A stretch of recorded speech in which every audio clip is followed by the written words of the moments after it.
తెలంగాణ రాజకీయాల్లో నేను చెప్పే వార్త ఇప్పుడు పెను దుమారంగా మారింది, సంచలనం రేపుతోంది. ఏకంగా ఒక ప్రాంతీయ పార్టీ జాతీయ పార్టీలో కలిపేటువంటి విషయం పైన పెద్ద ఎత్తున చర్చనీయాంశంగా మారింది. ఏకంగా ఇప్పుడు బీఆర్ఎస్ పార్టీని బీజేపీలో విలీనం చేయబోతున్నారనేటువంటి ఒక చర్చ జోరందుకుంది. పార్టీని విలీనం చేసేందుకు కేటీఆర్ మంత్రాలు జరుపుతున్నట్టుగా ఇప్పుడు అందరి నోళ్ళలో కూడా ఒకే చర్చ మొదలైంది.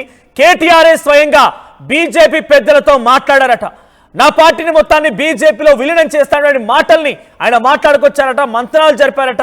అయితే చర్చల కోసమే బీజేపీ ఎంపీ సీఎం రమేష్ ఇంటికి కూడా కేటీఆర్ స్వయంగా వెళ్ళినట్టుగా పెద్ద ఎత్తున చర్చనీయాంశంగా మారింది. విలీనం కోసం తానే చర్చలు జరిపారని చెప్పి బీజేపీ ఎంపీ సీఎం రమేష్ మాట్లాడుకొచ్చారు. అయితే సీఎం రమేష్ వ్యాఖ్యల్ని ఇప్పుడు కేటీఆర్ ఎటువంటి విధంగా కూడా ఆయన స్పందించకుండా సైలెంట్ గా ఉండిపోయారు. ఒక రకంగా ఆయన కొన్ని సందర్భాల్లో కొట్టి పారేశారనే చర్చ కూడా మొదలవుతోంది. కేటీఆర్ కి కేంద్ర మంత్రి బండి సంజయ్ ఇప్పుడు చాలా స్ట్రైట్ ఫార్వర్డ్ కౌంటర్ వేశారు. విలీనం పైన నిజాలు బయటికి రావాలంటే నువ్వు ముందుగా బయటికి వచ్చి మాట్లాడావు. కేటీఆర్ కి బహిరంగంగానే సవాల్ చేశారు. వేదికను నేనే నిర్ణయిస్తాను, నువ్వు వచ్చి ఆ వేదిక పైన జరిగిన నిజాల్ని బయట పెట్టు.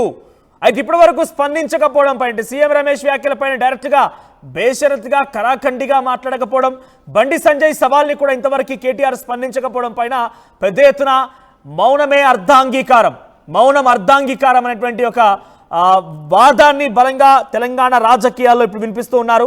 ఇప్పుడే కాదు, గతంలో కవిత కూడా ఒకనొక సందర్భంలో చిట్చాట్లో మాట్లాడుతున్న సందర్భాలను కానివ్వండి, కొన్ని సందర్భాల్లో మీడియా సమావేశంలో పాల్గొన్నప్పుడు కూడా బీజేపీలో బీఆర్ఎస్ ని విలీనం చేసే కుట్రలు జరిగాయి, కానీ నేను చెప్పడం వల్ల ఆగిపోయింది అనే రకంగా కూడా మాట్లాడుకొచ్చారు. తర్వాత మీరు నా దారిలో వస్తారనే మాటలు మాట్లాడుకొచ్చారు.